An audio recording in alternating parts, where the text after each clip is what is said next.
rhyme it? Do you know how to rhyme it? Oh, please just rhyme it. Then he really gets into it. Do you know how to rhyme it?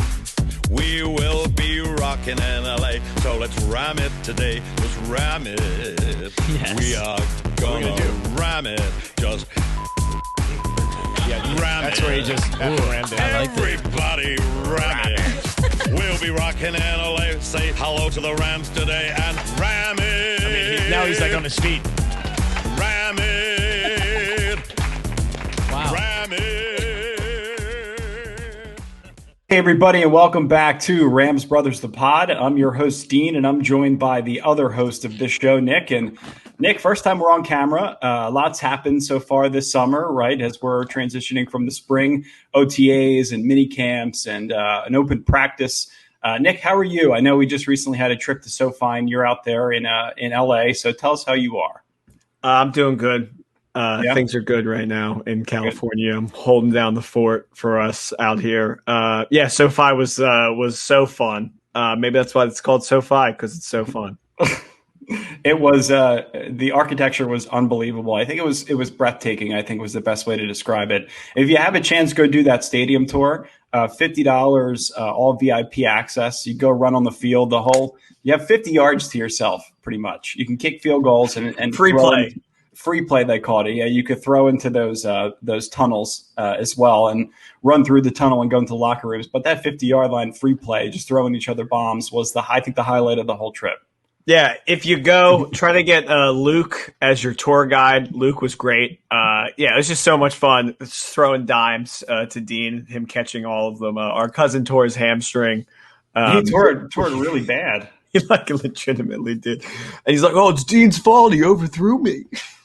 Yeah, it's his fault because he's slow. I'm used to throwing to fast receivers. That's the problem. Me, yeah. But I was playing CB, and he's getting nothing up in there. Yeah, it's a little finger wag. I was impressed by your Marcus Peters impression there. Yeah. Why don't you tell us who this episode is brought to you by? Because we have a new sponsor. Right. So our sponsorship with Disney, longtime fans of the show would know that Disney was sponsoring us, but we said a couple too many cuss words and they dropped the sponsorship. So now we have a age appropriate to sponsor.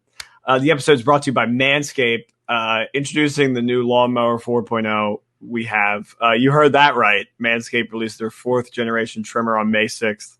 And it makes the trimmer different than other trimmers. It's fully functioning.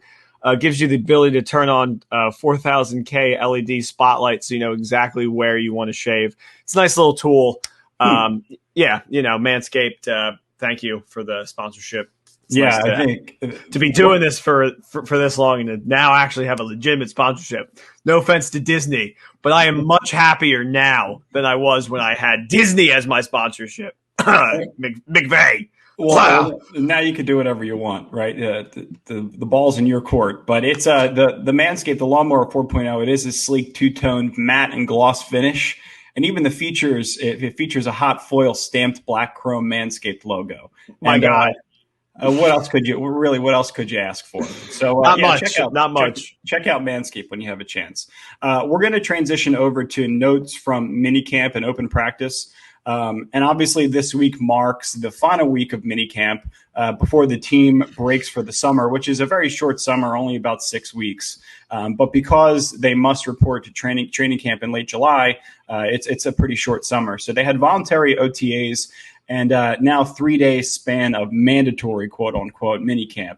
We're going to go through this week's quote unquote mandatory minicamp. But first, let's take a look at the headline that took Rams Twitter and all social media and all Rams fans by storm. Got everybody fired up. Headline from The Athletic, and it states, Rams Sean McVay.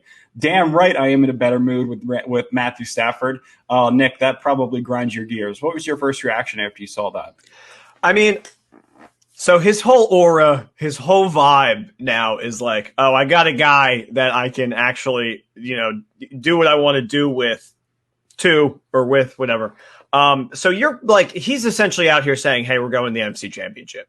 Because like if that's what you got to be promising at this point. If you're like so confident, like, oh my God, this guy's leagues better than the guy that actually took us to a Super Bowl. So it's like, okay, well then take us to a Super Bowl, Matt Stafford. Like, I'm not head over heels with the whole thing yet, as everybody knows.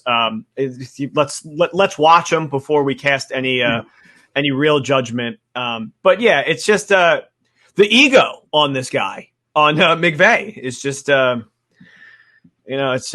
it's growing, and it's becoming it's like an apple just expanding, and if it expands too much, it's just going to burst. I mean, I could have said a balloon, but I chose an apple. Little community reference there for everybody. You could tell that that Sean McVay's just elevation of being able to coach is really starting to shine, right? Him being able to utilize Matthew Stafford in a way that helps him become a better coach, right? Utilizing Matthew Stafford's 11 years of experience, trying to be able to see the different things on the field and different things pre-snap, and be able to read different things at the line of scrimmage and with defensive backs, I think has Sean McVay really excited. So when you kind of does it have you excited, Dean? Does it have you excited? Absolutely. You have to be kidding me. I'll get into how excited I am about this offense. But when you just kind of look at the quote on the surface, it looks bad. And Sean McVay came out obviously and said it by no means is a slight towards Jared Goff.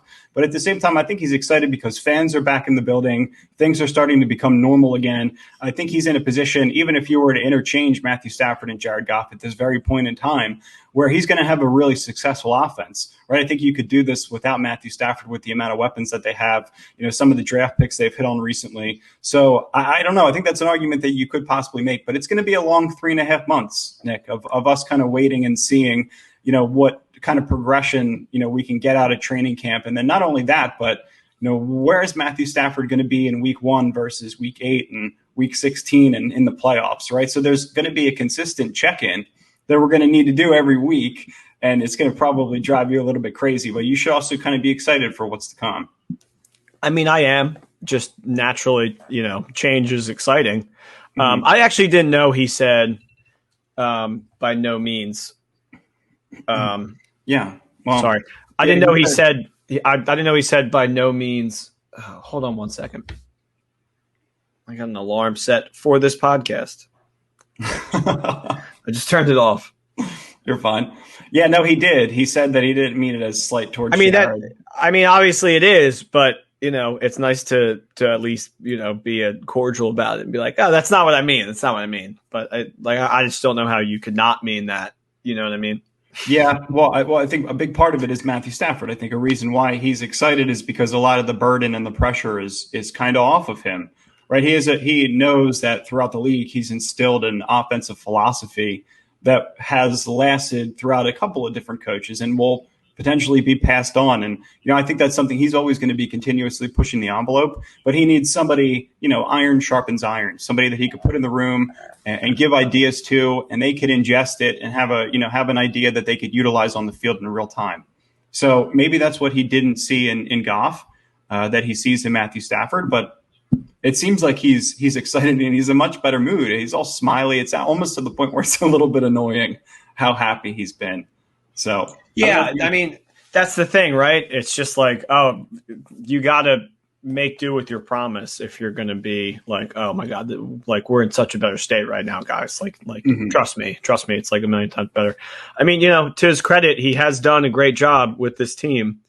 Part of the reason you could argue is because he had Jared Goff as quarterback, but some would argue the other way. So he's been good in spite of Goff versus he's good because of Goff. So, right.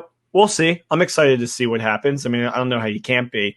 What I really liked was what Stafford was saying about his teammates. Because, I mean, you take everybody out of the equation and you just look at Matt Stafford as a quarterback. I mean, he's getting kind of older, but at the same time, like his knowledge and his IQ is going to just, help everybody on offense just kind of be better. It's like having like these players that we have that are like similar to coaches, like AD, Whitworth. Ramsey. Just like, what are those things where it's like, hello, welcome to my class, where it's like a video essay of like Martin Scorsese and Danny DeVito being like, this is how to be an actor. That's what all these players have with Stafford, Ramsey, and all these other guys. So. Yeah, there's definitely a benefit to that. I want to leave everybody with one thing on Jared Goff and a reason why I think Sean McVay could be pretty happy. When I recently saw an article, I believe it was on CBS Sports, on pre-snap motion. Jared Goff was one of the worst quarterbacks with pre-snap motion, and Sean McVay has one of the most interesting sets of pre-snap motion concepts. So it could be a situation where maybe Jared had some misunderstandings within the offense, and there was some confusion, which then led to some of his increased interception totals, to his fumble totals, right? Not being able to get rid of the ball at the right time or not throwing to the right person at the right time. So some statistics to leave. So you may ask, Jared Goff, McVay's former quarterback, managed to complete 152 of 237 passes for 1,500 yards, 669 air yards, 8 touchdowns, 8 interceptions, and a passer rating of 80. So in that same situation, Matthew Stafford's numbers have been better in pre-snap motion. So just something to take as a grain of salt. As to why Sean McVay, outside of all of the other stuff that's happening, right, the fans coming back, everything kind of opening up again, I think that's could be a reason why he's so happy. But let's talk about Matthew Stafford and his relationship with the teammates. We'll start with this guy here. What do you think? Sound good? Yeah. I mean, that's what I was kind of alluding to a little bit. Yeah. Well, earlier.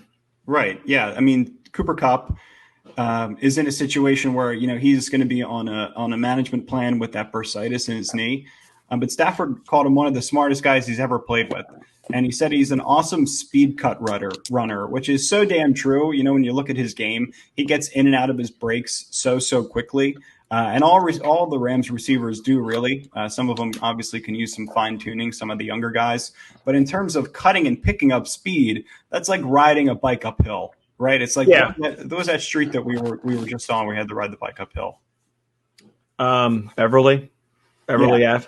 Oh my God, it was the most difficult bike ride. But being able to stop and start is extremely difficult. Cooper Kupp does it whenever he wants. I mean, when I realized Kupp made a huge impact, obviously realized it sooner, but it was 2018, and I had rose-colored glasses then. But last year, when Belichick was like, he wasn't on the field when we faced them 2 years ago, and he's a huge piece of that offense. And he was, he was like Goff's like safety blanket. It was like Kupp's out there somewhere. You know what I mean? Like, and in the Seattle playoff game, Goff underthrows Kupp. Kupp comes back on the ball and makes like a pull-in catch with 2 defenders on him. He's one of the reasons why this offense has been so amazing these last couple of years. He's on a pitch count this year, though, right?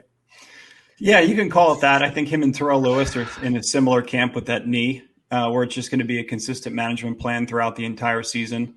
In some games, his snaps may be limited, right? And I think it kind of plays to some of the depth they have at the receiver position. So it's gonna be interesting to see. But Cooper Kupp, you could just tell the fan reaction. He's definitely beloved by the fans, and it seems like Matthew Stafford is kind of taking on to that. Cooper Kupp was also seen with a play chart. He's doing a little bit of coaching too when he was out. So it's pretty interesting to see all these players kind of come along. What Matthew Stafford said about Van Jefferson, I thought was really interesting. Just kind of considering the Rams' emphasis on creating mismatches down the field in the secondary by adding a number of weapons this offseason for Stafford. And he said he's doing a great job of doubling up people.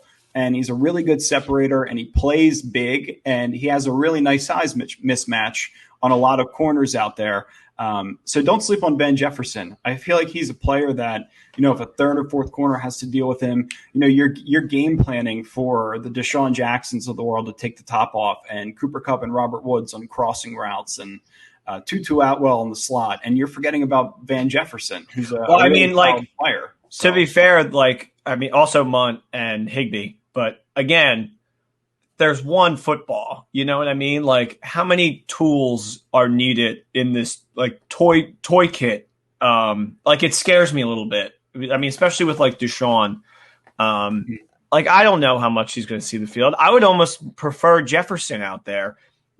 If they're doing the 3 set, I'd want Woods, Kupp, and Jefferson. Because he's in his second year now too. you'd like to think that he would be able to be that blow the top off kind of guy, but they obviously didn't think he was, and that's why they went out and they got Deshaun. So, well, I mean, if you're being honest about Deshaun Jackson, if he's healthy for 8 games in this regular season, it's somewhat of a blessing.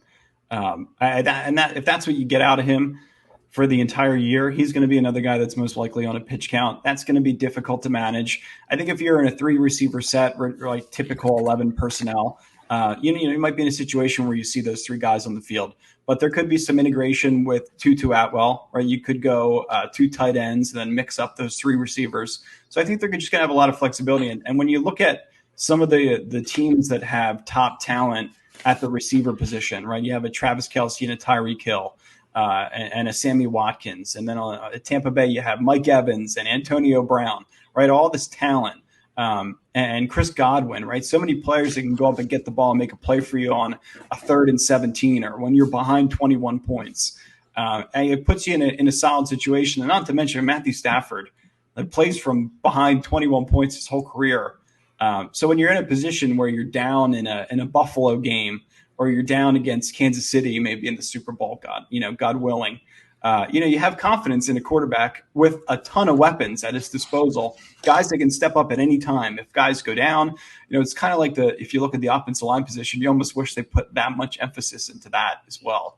Right. I mean, well, now that you don't have Jarrett and you don't have somebody that can be, torn apart by 3-man rushing, you don't have to worry so much about the offensive line. But that was always where I was like, why don't we just, put more effort into this? But I mean, I don't know. Maybe Stafford's the guy that can kind of, scramble a little bit more and break out of it and still make the play. And that's why we have all these weapons. So, it could be the perfect match that they're thinking about. We'll see. I'm still a little cautious, I'll say. I'm cautious to see it all work out as beautifully as they're trying to sell us on it right now. And it's such a big sell, especially with SoFi. Like, if you see the accumulation of how much they're trying to get people to love the Rams, and kind of the Chargers, but really the Rams, it's a lot. And they have the star power there, but you really got to capitalize if you're going to be as big and boisterous as you're presenting. Right. Well, that's the situation that they're putting. I think they're putting themselves in a solid position to win. We'll get into some of the odds in the conference and the division for the Super Bowl coming up. But I think they put themselves in a really, really solid position to be a successful franchise, at least for the next couple of years. You look at a guy I mentioned, we talked about Deshaun Jackson for a second. I don't know. I think that between him and Tutu Atwell, if Tutu Atwell can really kind of start to come along, we're not going to have to worry too much about Deshaun Jackson. But again, Matthew Stafford said all great things about their speed. Tutu Atwell being able to catch the ball away from his body, which of course he's going to say nice things though. I know, but again, I mean it's not an easy skill to have, especially when you're catching the ball downfield. Deshaun Jackson is one of the best at it ever. So it's good to kind of have that mentorship. So he's been working with all of these guys now for about a month. He's been working with the offensive line. We've seen some stability in terms of what we're going to see with the starting offensive line, most likely Austin Corbett at center. So I think that's going to be something interesting to monitor as well. But who do you feel like is grabbing the most attention so far at camps? I think I would be crazy to say that it wasn't Jacob Harris. Right now it's the month of Jacob Harris. So I don't know. What do you think? Stafford, right? Don't take the room. I don't know. Well, Higbee has been present, but he hasn't been practicing. But it definitely begs the question, right? Where's Bryson Hopkins, right? He's a 3rd-round pick last year, if I'm not mistaken. We haven't really heard one thing about him. I saw him flash in front of a video for 1 second. But Jacob Harris looks like he's going to be the guy that's going to go out and earn that second tight end job. And it depends on the formation and the personnel. I think Munt has a good chance. I think, especially on rundowns. My money would be on Munt for sure. In terms of the chart, yeah. Well, I just think I think they're going to want. He's the kind of guy that you're going to want out there more often than, just kind of a big guy, especially if they're blocking the run. You know what I mean? Well, yeah, and you have to think too. Munt's not somebody that's been in the offense for a long time, so he's going to know the snap counts, and he's going to know where he's got to block and where he's got to go, and those are things that rookies, especially as they fall later down in the draft, make mistakes on. So you can't afford a false start, and you can't afford a holding down the field. And that's one of the things that the Rams offensively put a lot of emphasis on, right, is being able to block downfield as a receiver. Jacob Harris is like me and you combined, so he shouldn't have any issues blocking. I was thinking the same thing. No, you weren't. You're probably thinking something totally different. Correct.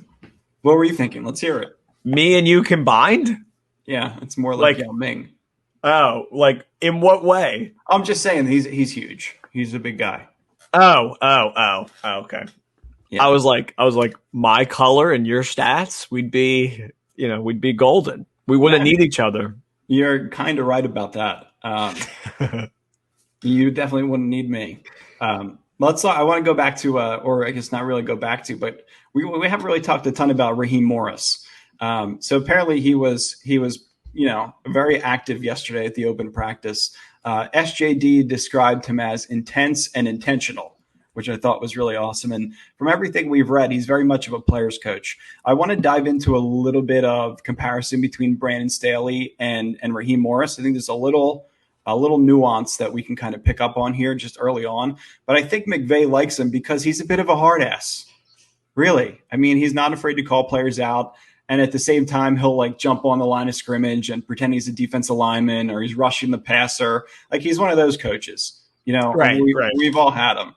He's got big shoes to fill, this guy. He's got the biggest shoes to fill. I think he's got a ton of energy though. And it seems like his defense is going to be based on the personnel that we already have, obviously. But what worked last year while implementing, I think, some of his blitz packages and more man coverage, which is, what he tended to do a little bit later towards last year, which helps. I mean, I think if you can rotate schemes, I think they're always kind of going to go with that 2 safety look. But with Brandon Staley, they were always lined up in that 2 safety look, and they lined up in a really light box. 83% of the plays they lined up in a light box, which is the highest rate in the NFL. They were consistently lined up in those 2 safety looks, which allowed for a variety of coverages. You could change coverage out of those looks as well. So it's not just a standard quarter defense. You could be dominant, right, when you're able to kind of play a zone and flip-flop and give the quarterback different looks. And it eliminates vulnerabilities within any other kind of typical zone, right? So it's almost impossible to move away from that. But I think some of the depth that they have at that position is going to allow for, being able to strengthen the defensive line. I think the defensive line got stronger. So you'll have some coverage sacks as well. If your coverage downfield is really strong, it'll give the pass rushers another second to go get the quarterback. So I think they have an opportunity to be a really, really disruptive defense. I think Rahim Morris, energy-wise, is the guy. I think he's opposite of Brandon Staley, but maybe Sean just wanted somebody that's just going to go back and forth with him. And I think that's who Rahim Morris is. Yeah, they feel like the team, like if you ever played like intramural football or like flag football, where it's like they have like the kids that come to coach that are like college age kids, and they're like all dressed up and they're like hyping everybody up. And it's almost like it feels a little bit like a frat house. You know what I mean? So, I'm not really I'm kind of holding my breath. I really liked what Brandon Staley brought to the table. This is one of the reasons why I think we were like at a worse situation from last year than we are this year. Yep. Because number one, defense, you have nowhere to go but down unless you just stay consistent. And a lot of other teams have made some good defensive moves. I'm kind of nervous to see Arizona twice a year now. Because I think their defense just got way better. How could it have gotten better if we lost the man that was responsible? I mean, one of the, Aaron Donald, obviously. I think it went they went Donald and then Staley, the 2 guys responsible. But now, you're going to have to see some other guys pick up the slack, like particularly Ramsey, who played amazing last year. So there's no reason to think he would downgrade, but we'll see. He won't. We'll see. This time last year, Morris was also on the Falcons, right? Isn't he coming from Atlanta, which was like one of the worst defenses? The Falcons had to put up like 45 points to win games last year. So I'm not excited really to see. Like I'm more nervous. I mean, obviously I'm excited, but I'm it's more coming from it's the same with the offense. I'm I'm not blown away by this Rebel Wilson Malibu house, Showtime Rams yet. You know what I mean? Like, I'm just not there. Yeah, no, I get it. I think there's a reason to be concerned, especially when you bring in a brand new defense coordinator and it's like buddy really quick, and everybody's all bought in. Yeah, like, is he a yes man? Which is what I worry with McVay. Is he just surrounding himself with people that are just gonna be like, oh, I love that idea, Sean. I don't think so. I don't think so. What was really interesting on Peter Schrager's latest podcast, he had Zach Taylor and Matt. I don't think Matt LaFleur was on. It was just McVay and Zach Taylor. And McVay was like, oh, Matt LaFleur was always the guy that was up in the booth that was giving me a hard time or was talking in my ear or was pushing back on me. And obviously he went to take another job. And Zach Taylor was the complete opposite of that kind of guy. So you could be right. You could be in a room where there's a lot of people that are just kind of, just letting Sean McVay be Sean McVay, right? They're not pushing back on any of his tactics or anything that he's preaching. And that's something you could tell, like within that podcast when he was telling the story, Zach Taylor was telling the story that Sean McVay has a lot of control in that room. Like he was shooting daggers at people that weren't paying attention or weren't taking notes. Like he very much has a full command. And like you said, I think that ego may now be at a level that we've never seen before. But even in previous years, it's been there, man. It's always been there. So it's as soon as he starts wearing aviators inside, I'm out. You got to win the Super Bowl before you start rocking aviators inside. So what was that one thing that happened recently? It was like someone came up to him after the Lakers game and was like, 3 points in the Super Bowl. And he was like, why don't you come say that over here? And then he goes on to say in the interview, he's like, I'm really happy he didn't come over because I would have probably like torn him apart.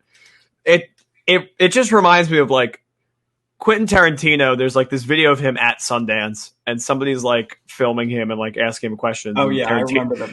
Tarantino's like, well, you turn the camera off, huh? Turn the camera off. Now I'll smack you up a little bit. And it's like, you're not that guy. You know what I mean? Like McVay, you're the coach. Like, what was he, like 5'3"? I don't want to. I know he's not 5'3", but it's just like it's good to be humble. Is my point here? Like, I'm not trying to just like crap all over Sean McVay, but like, it's good to have people around you that are telling you like, hey, that's not a good idea. That haircut does not look sick. You know what I mean? Like the mustache does not look good. Well, that kind of.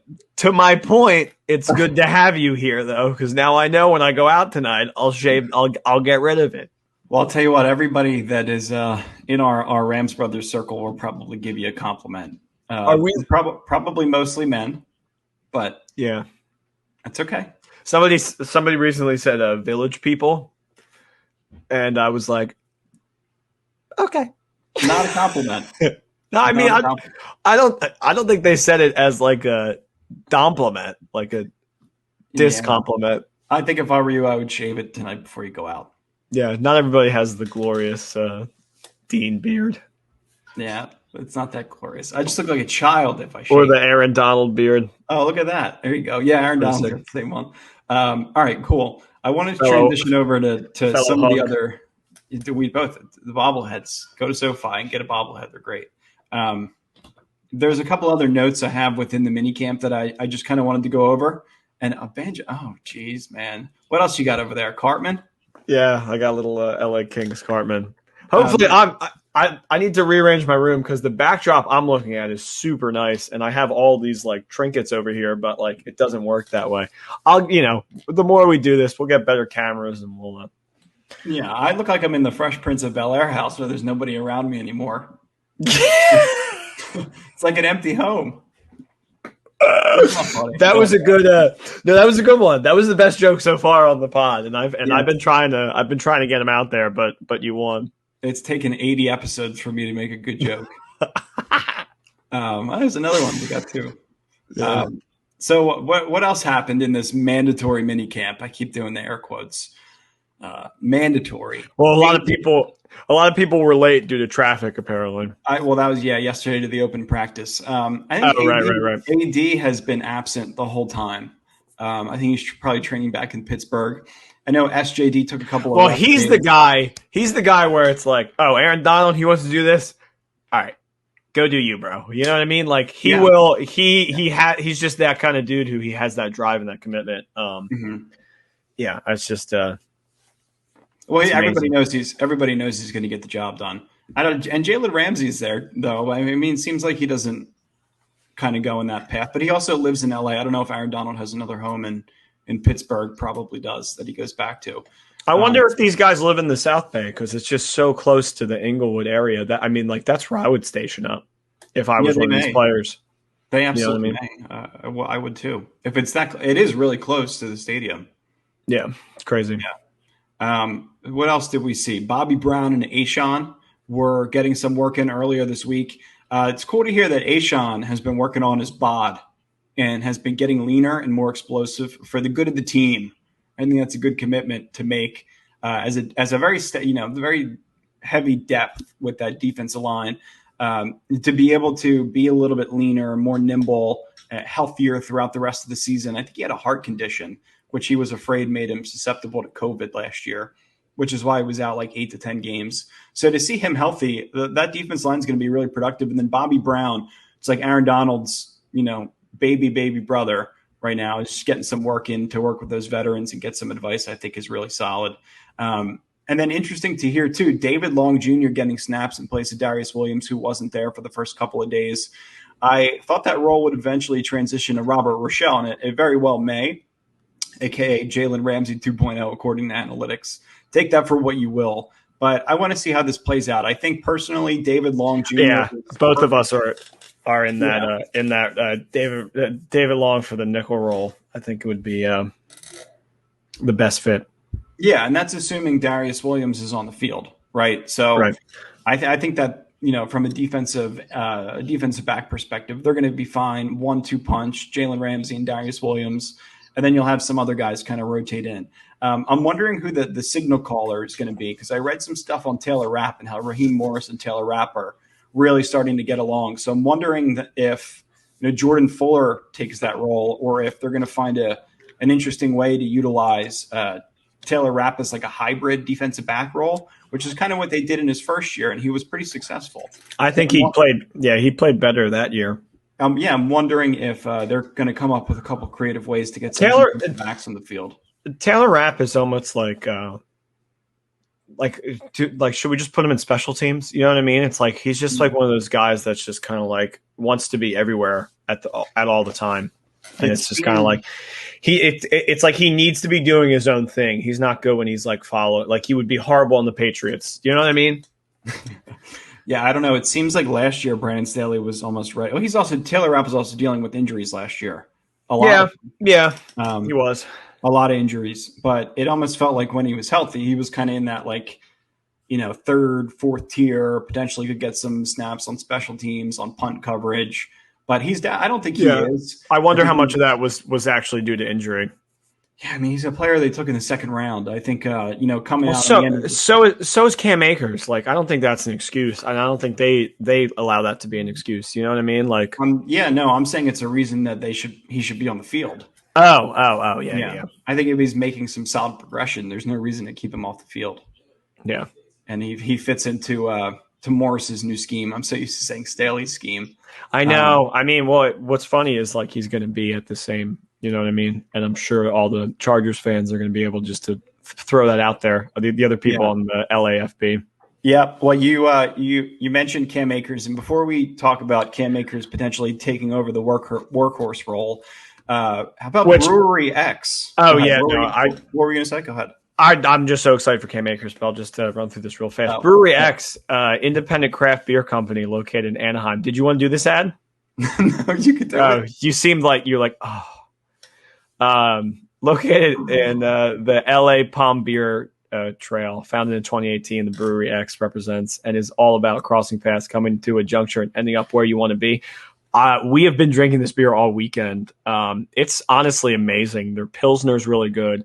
Dean, I mean, he was here and we were just, having a little taste party, getting all those beer tastes, and just all in our mouths. It was great. Yeah, it was good. Well, thank you to Ryan, obviously our boss, El Capo, Ryan, who was able to provide us with a ton of different Pilsners and seltzers and, every kind of beer that you could think of. And we were able to try everything. So super thancful for that. And they have over the slap and tickle. The slap and tickle is really good. They got one with like a snake on it. That's their Pilsner. That one's really good. Haven't had the hard seltzers yet, but get back to me after tonight and I'll be able to. There 10%, and they're 10% hard seltzers, which is pretty rad. Yeah, there was another one that I really liked that I'll have to drop on the next episode. But over 30 beers, 10 hard seltzers, curbside pickup 11 a.m. to 10 p.m., open every day, 11 a.m. to midnight. And the link for online orders will be in the description of this episode. So check them out. Beer's good. Slap and tickle. Yeah, little beer fest for you. Yeah, beer fest. All right. He did the. I tried. All right, Cam Akers taking on the workhorse role.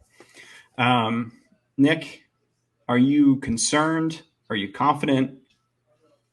I'm just like, remember last year when Akers opened up as the starter and then got banged up in week 2 in Philly, and then they still were able to dominate Philly with Henderson. He missed the next 2 weeks in Buffalo, or when they played Buffalo and when they played New York, and then 2 more weeks against San Francisco and Chicago. Really could have used him in San Francisco. Yeah. But he ended up with an average of 15 carries per game over the last 8 games he played. He averaged 4.3 carries per carry. 4.3 per carry. I just think he showed that if he can stay healthy, and as much as I love Darrell Henderson, there's no reason to not have him on the field every single snap. And it's just the same way I felt with Gurley. And he was such a huge factor of that team. And I felt like that was one of the reasons why these last couple of years, Goff struggled, because Gurley wasn't either 100% or he just wasn't on the team. And I remember, after that Philly game without Cam, he wasn't really who he is now, but it was definitely a hit. I remember thinking Hendo was going to be more the big guy, like the number 1 guy, but it's definitely like it's going to be Cam 100%. And that's what I want to see. And I'm just thinking back to that Patriots game, man, where like he was the whole difference on that game. He was. If you had that scheme in the Super Bowl, it's just a whole different game. I know. I think he had 29 carries. I really didn't want to say, but I had to say it. That's okay. Think about Todd Gurley. Why could he stay on the field for 3 downs when he was healthy? Because he could pass protect. That's exactly why. I think that that's going to be something they're going to be working on between him and Darrell Henderson.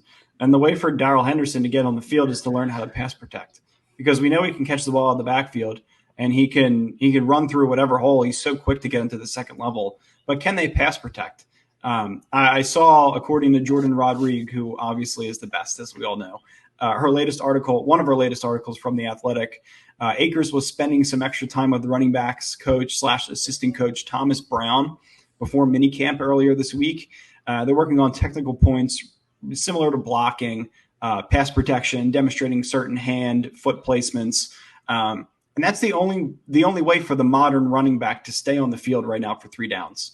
If you can't pass protect, maybe you could do 2 or 3 of those things. You could pass protect and you could run the ball, but you can't pass catch. You're not going to be on the field for 3 downs. So if Cam Akers can figure out a way really for his body to get through an entire season, being a 3-down back, getting 250 touches, is going to be a hell of a workload. But also at the same time, the modern NFL running back, this is the prime to use them. This is the time to let them go. The sophomore running backs this year are so talented. From a fantasy football perspective, those are going to be the guys at the top of the draft. And Cam Akers is going to be right there. So it's going to be interesting. Yeah, I'm really looking forward to see what he's got. Just for like fantasy purposes, though, I feel like the Rams are always just so dodgy because of all the weapons. Hendo was like, was he not like the 1 yard guy? Am I like remembering that? I felt like Hendo was like the guy that kind of punched it in with. Well, they used the combination of Malcolm Brown. Oh my God, Malcolm Brown. That's who I'm thinking of. Yeah, Miami Dolphins, Malcolm Brown. Right. Yeah, that's gonna be tough, but good for him. That's a great team. I think he'll do great there. That's my dark horse candidate for landing Rodgers is Miami. Okay. Yeah. Well, if I was Miami, I would trade Tua and 2 firsts for and I think they have the most to give to them too. Yeah, but that's neither here nor there. You got to pass for tech. I would love to move on to a little somewhat nitpick segment, if you will, which is the odds of the division conference in the Super Bowl, and I want to kind of get your reads on this, brother. All right, go for it, brother. Go for it. I'm burdened with glorious purpose right here with all this information. Oh wait, hold on. How was Loki? Oh my god! Oh my god! It just amplified more so that the Loki Thor relationship is the closest thing to film that you and I share. Yeah, I would say so. So me obviously playing the role of Thor. Yes. I didn't even think it needed to be stated. It was so obvious. It's the mustache, dude. I'm telling you. Yeah, it's because I'm an illusionist. I'm a villain, the magician. All right, so let's just get into this before I just do a full Loki review. 9 out of 10, maybe even a 10. Great pilot, great pilot episode. Okay, pass. So this is so shocking to me. The Niners are currently the favorite to win the division. The Rams are second at Niners plus 185. Rams are second at plus 190 to show you how close it is. Seattle is third at plus 275, and Arizona is fourth at plus 600. Yeah. I mean, I would, to me, you make your money there. You do 2 hefty bets on the Rams and 1 on Seattle. That way your kind of bases are both covered because Seattle could easily win the division. Who are the Niners going to start? You know? So I don't know how I have no idea how they're favored in it. That makes me think Vegas knows something that I don't, and it kind of they might. Worried. Here's the thing too. Tarvarius Moore and Justin Skule both were sidelined with injuries earlier this week. Moore went down in practice this past Monday with a torn Achilles, and Skule tore his ACL. So both of those guys are presumably out for the season. And they also lost Jeff Wilson Jr. for 4 to 6 months due to a torn meniscus. So they're still the favorite to win the division after those 3 injuries. Maybe Vegas knows something that we don't. Trey Lance could come out and dazzle the world. I don't see it. I don't see it. I don't see it. I don't see it. They beat us last year with Blaine Gabbert. Yeah, I know. They have our number, but they got to worry about the other games of the year. They're not good against Seattle. They regularly lose to the Cardinals, and they got to get through all the injuries. So I'm not sold on them at all. I think they maybe make the playoffs, wild card team. Ooh, their first game's against the Lions. That's a must watch. Oh wow, that is in Detroit. In Detroit, oh, that's a must watch. That's a in must Detroit watch. Must watch. All right, 49ers in Philly is week 2, also must watch, and then Green Bay and 49ers. All right, so they'll be 2-1. They lost to Philly last year. So I don't. Want to see that. I just don't want to see them start 10-0 again or whatever they started in 2019. It's nauseating.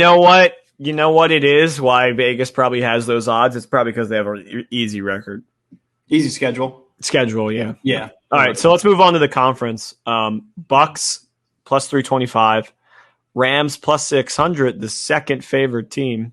Niners. But now the Niners are behind them to win the conference at plus 625. So that's weird. Packers plus 800, Seahawks plus 110. Do not buy Packers stock right now. That is going to decline. It's crazy that 3 teams in the NFC West are like the top 6 to win the conference. It's annoying. I feel really good being the second best team to win the conference.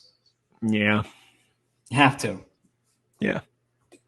All right. So then let's move. Yeah. I mean, you should. It's just weird because it's like the division. They're not even going to win the division, but they're going to win. I know. But I'm saying in June, if your goal is to get back to the Super Bowl and you're second favorite behind Tom Brady, and who knows what's going to happen to that roster, bringing back all 21 starters, 22 starters. I don't think they're going to have what it takes this year. That's my bold Tampa Bay take. I think they're. I didn't think they had. Yeah, when we played them, I didn't think they had what it took.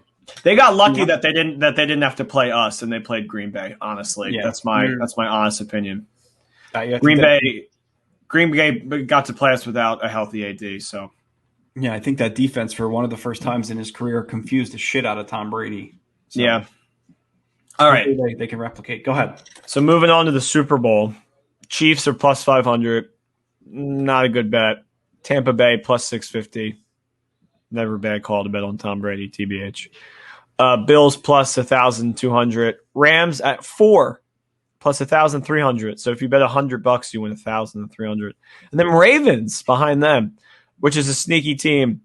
See, like out of all those teams, I like the Ravens, I like the Bills, and I like the Rams. I don't think we're gonna have a repeat Super Bowl with the Chiefs or with the Bucks. I think the Bucks were lucky to be there, honestly, and I would hate to see it. And that's just it's just my opinion. It just seems impossible to count those two teams out. Right? I mean, yeah, it does, and especially right now. Those live odds are going to change. Something happens to Mahomes. The Bucks lose a key starting defender. All of a sudden things change. So we'll see. Yeah. But I don't know. Again, third, fourth favorite to win the Super Bowl in June. Man, how could you not be excited? Well, I mean, my excitement is kind of like at a place where it's like pull back. Like we're in the third favorite to win the Super Bowl. We got a new quarterback. McVay is grinning ear to ear as his ego expands. Like, I just want to, I have to temper my expectations because right now it's like Super Bowl. It's like NFC Championship or Super Bowl. And if you don't make it to either of those two, you had an unsuccessful season. And that's just, that's the reality that we're living in right now. And it's tough. I'm not, I expected that for the last 2 years now. And because we went 3 years ago and now it's like, well, I don't want to feel that way anymore. I don't want to have my heart broken in these playoffs. So the only way you will be okay again as a man is if they go out and win the Super Bowl. There's nothing to do with my manhood. I know. Okay as a man. Man, I'm just kidding. Speaking of Manscaped's new product. No, I'm just kidding. But we should work on better transitions. I think you want to write the script? Yeah, I could write it. I could write the transition beats. Yeah, speaking of transitions, Garrison Brothers. I have to tell you guys about Garrison Brothers. They are a family of bourbon makers and bourbon lovers, fully committed to proving that the finest bourbon whiskey on the planet will be born in Texas Hill County. They take great pride in that. It's pretty freaking good. We had it when we were sipping on the beers. We had a fun little weekend, SoFi, and pick up basketball and ending with a little nightcap of Garrison Brothers. They have a small batch, single barrel bourbon that's really good. That's what we were drinking. And it was just fantastic. And you can buy it online at Garrison Bros, BROS.com, or visit your nearest location, store location. You can look it up. It's kind of cool to have a brother sponsorship. Of the Rams bros, Loki bros, and Rams Odinson bros, Mario bros. We got it all up in here in the Rams. We're at the very bottom of that list. So let me it's the wrong side. Let me just drop some little tidbits of like insider information. All right.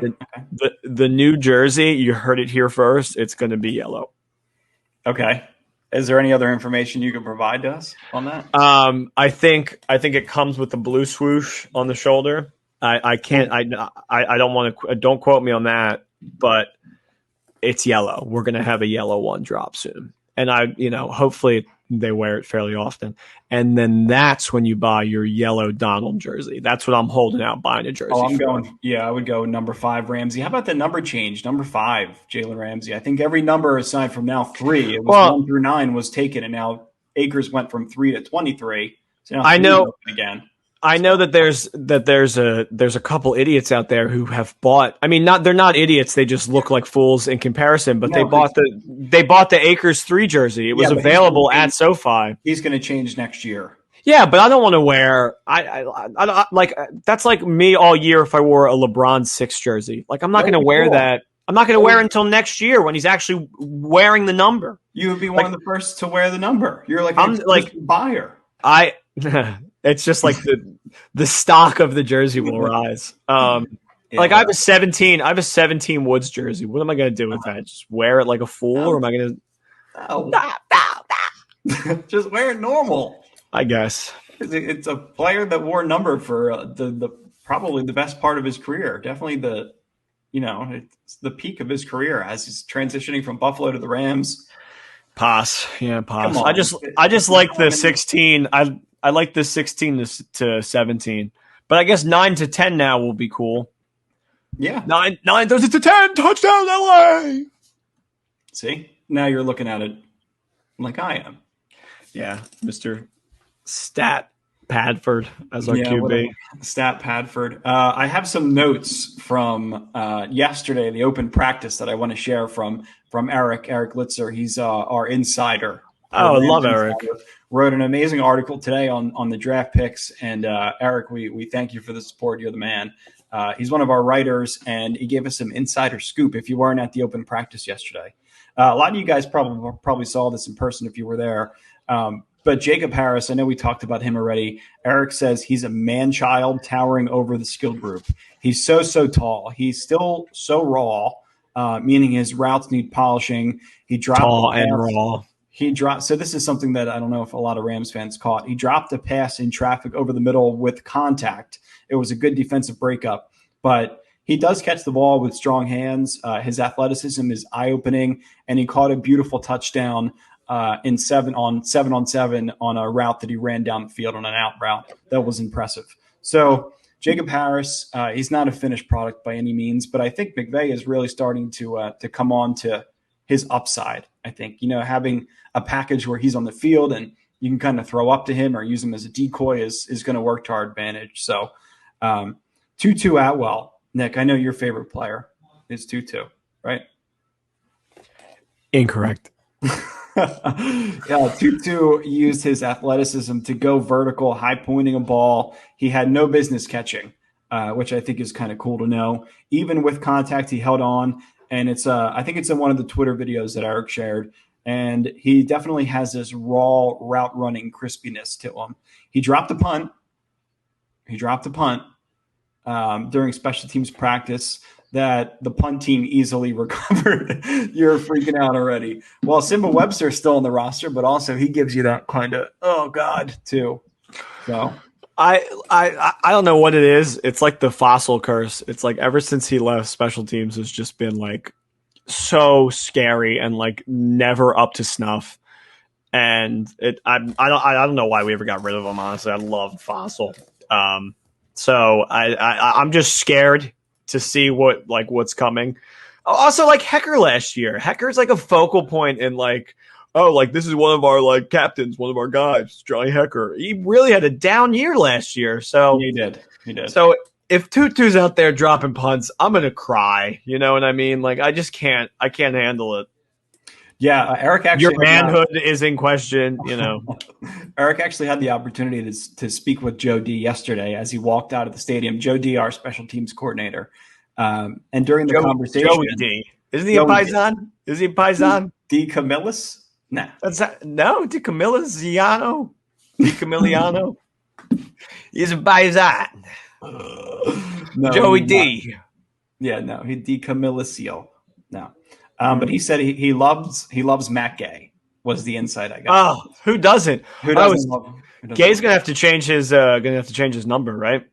Tweety Monster, is that his Twitter handle? Yeah.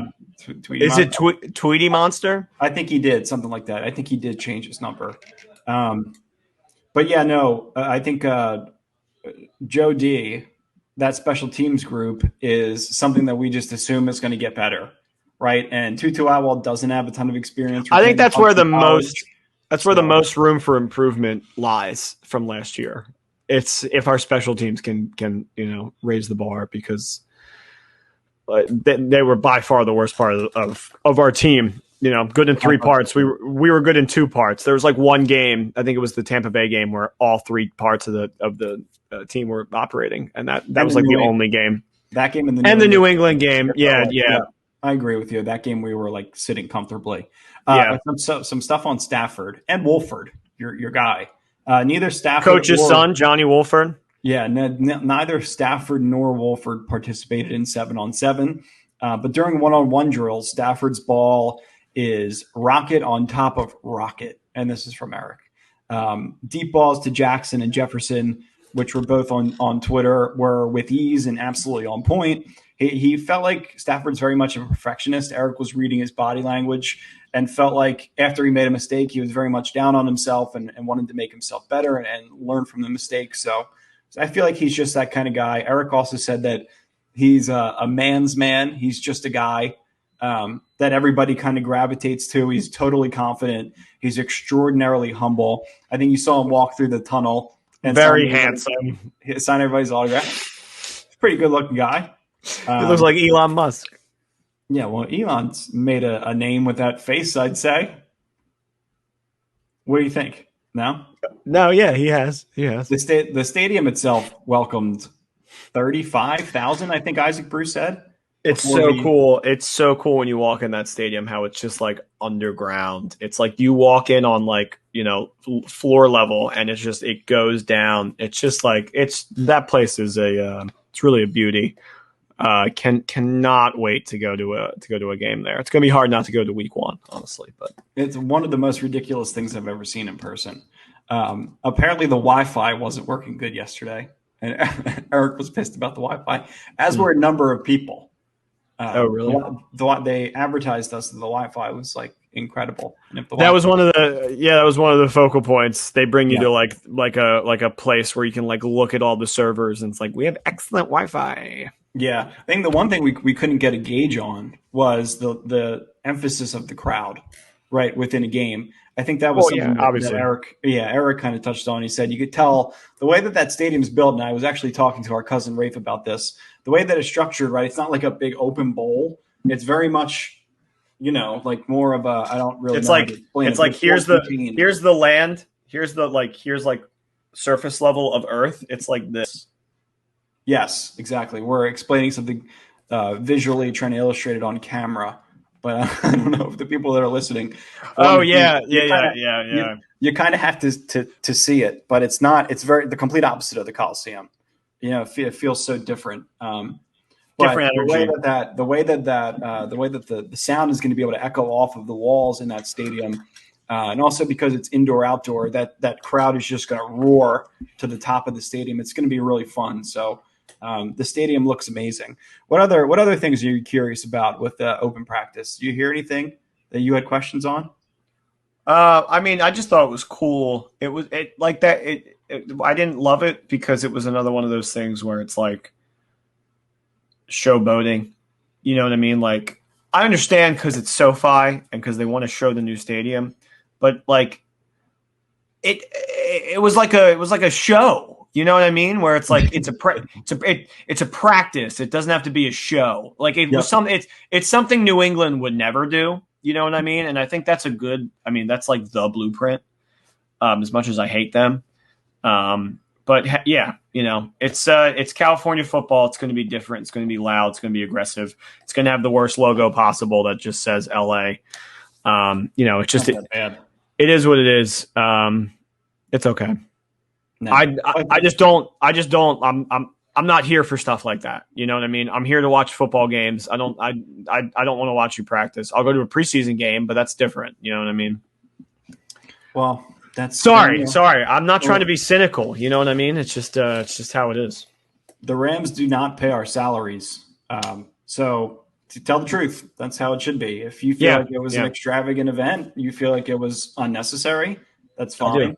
I do think it was cool to the point where surface level it's rad, and tailgate, right? Do I think it was something they would ever do in New England? No, but I feel like Sean McVay is trying to become somebody who obviously thinks he's the smartest guy in the world, but somebody who can adapt to past philosophies, add on some of his modern takes and spins, right? Have a draft house, have an open practice, make it a big extravagant event, go on Jimmy Kimmel and show off your pearly whites. It's different. It's when you care too much about that stuff is when you start having real problems. You know what I mean? I try to look at it, and this may be a crazy analogy, but there was Jordan who was just focused on winning, didn't care about anything else, wanted to make everybody his enemy. And then there was LeBron who's happy-go-lucky, friends with everybody. And I know that this is a very Rams fan-centric way of looking at it, but I feel like that's kind of the dynamic between those two guys. Am I crazy there to say that? No, and I don't hate it. I don't hate that. LeBron has done so much for the community and, like just for like people in difficult situations that McVay is not doing with the wealth. Wow. I mean, but like, look, I'm like, if you're going to compare him, that's just like Goff was doing stuff like that. And that was one of the reasons why I really liked him too. He really cared about his community. He was like, I'm going to do all this stuff to like help out the people that are in my inclusive area. Now that he's in Detroit, he's still doing it, which is commendable. And with that touch of fame, people are going to start not liking you when you're not giving anything back and you're just soaking in all the glory. Yeah, and I think it's always just good to be humble. It's just this regular human being, relatable. I mean, like, that's just one of the things that I admire in somebody else, regardless of your status. I don't know if I could call Sean McVay relatable right now. No, and he's definitely not humble either. Yeah, he's like I don't know. It just feels. I feel like he's gallivanting like he had won that Super Bowl in 2018. You know what I mean? Or like not even that he won it, but like, oh, if I didn't have Jared Goff, I would have won. Well, it. if he did win like, that, Super Bowl that's the energy. If he did, then I wouldn't be. I wouldn't be here as upset. Well, I was going to say we would be so damn excited for this season that nothing would matter. I would think that we were going to walk to the Super Bowl. I would be okay with the Goff trade. Like he already etched his stitching in history at that point. You know what I mean? Like it would be a whole different philosophy. It'd be like when they got rid of Kurt Warner. Are you sure you'd be happy about that? If they I wouldn't be happy about it, but it would be an easier pill to swallow because at least he like etched out his. I would feel the same way, especially if it's Stafford. Like, but that's the thing. It's like if they would have got Rodgers or Deshaun or I know Lamar's unavailable, but somebody like that, it's a whole different feeling that you have when you dump Goff. But now that when you go out and get somebody who's similar skill set, I know he didn't have the same weapons, so it's just time. It's prove it time. It's not up or shut up, and it's like a lot of like fanfare before we get there, and that's the kind of stuff that's just going to drive somebody like me just like stop. Like let's just I know you can't make this get like the games come faster, but. Well, the thing that I think is commendable about you is you'll accept defeat, but you'll still carry on with your opinion. If it's not the right opinion. Yeah, no, I mean, you have to admit that you're wrong because everybody's wrong all the time. It's the people that can't admit that they're wrong.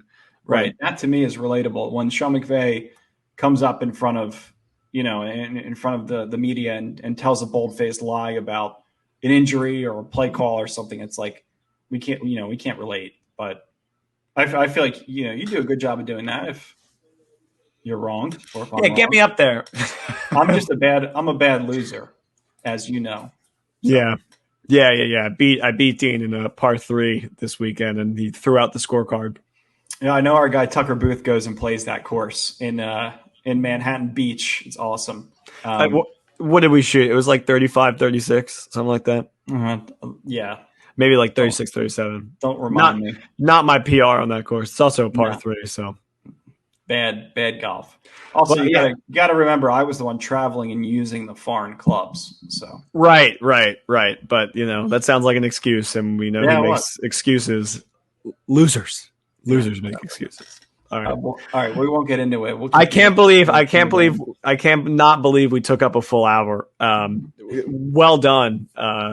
Thanks for listening, everybody. The first video podcast. Thanks for watching. If you watch, you get to look at us hunks, or maybe we're just on the background at work. But that's cool too.